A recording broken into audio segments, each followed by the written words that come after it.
আসসালামু আলাইকুম প্রিয় দর্শক, আশা করি ভালো আছেন। যেখান থেকে দেখছেন, আমি মামা এগ্রো বিডি চ্যানেলের একজন প্রতিনিধি। আজকে আপনাদেরকে দেখাবো যে আমাদের ফার্মে 29 দিন বয়সের বাচ্চাগুলা কীরকম পরিস্থিতিতে রয়েছে কালার বাট। তো দর্শক, আসলেই যারা আপনারা নতুন কামারি রয়েছেন তাদের জন্য আজকে একটা ইম্পর্টেন্ট, খুব গুরুত্বপূর্ণ একটি কথা আপনাদের সাথে শেয়ার করব। সেই বিষয়টা হচ্ছে, ধৈর্য সহকারে শুনবেন ও ভিডিওটি টেনে দেখলে কিছু বুঝতে পারবেন না। তো এই যে এখানে দেখেন, বাচ্চাগুলো কিন্তু মাশাআল্লাহ ভালো, 700 গ্রামের ওজন বেশি রয়েছে, 700 গ্রাম প্লাস। এই যে দেখেন বাসটির মধ্যে কীভাবে বাচ্চাগুলো কিন্তু উঠে লাফাচ্ছে। আসলে আজকে আপনাদেরকে একটা কথা বলবো, সেটা হচ্ছে যারা এই নতুন কামারি হিসাবে আপনারা কামার দিতে চাচ্ছেন, পরামর্শ চাচ্ছেন কী বিষয়ে টেকনিক্যাল বিষয়গুলো রয়েছে, সেই বিষয়টা আজকে আপনাদের সাথে একটা কথা বলবো। যে বিষয়টা হচ্ছে,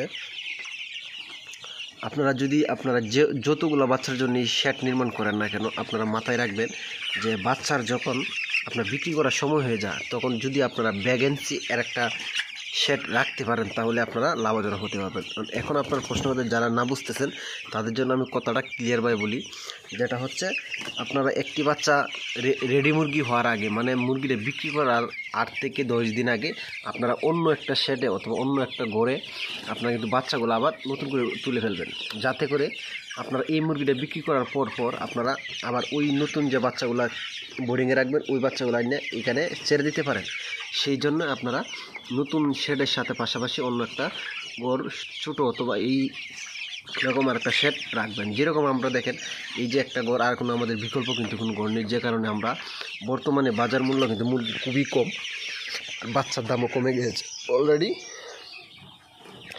যে কারণে আমরা বাচ্চাগুলো তুলতে পারতেছি না। যেহেতু দাম কম ছিল, আমরা যদি উড়াতে পারতাম অবশ্যই আমরা লাভজনক হতে পারতাম, কিন্তু যে কারণে আমরা এই যে বাচ্চাগুলা তুলতে পারতেছি না কম দামে পেয়েও, কারণ হচ্ছে আমাদের বাড়তি কোনো শেড নেই, অথবা আমাদের বোর্ডিং পদ্ধতি রাখার মতো আলাদা কোনো ঘর নির্মাণ করা হয় না।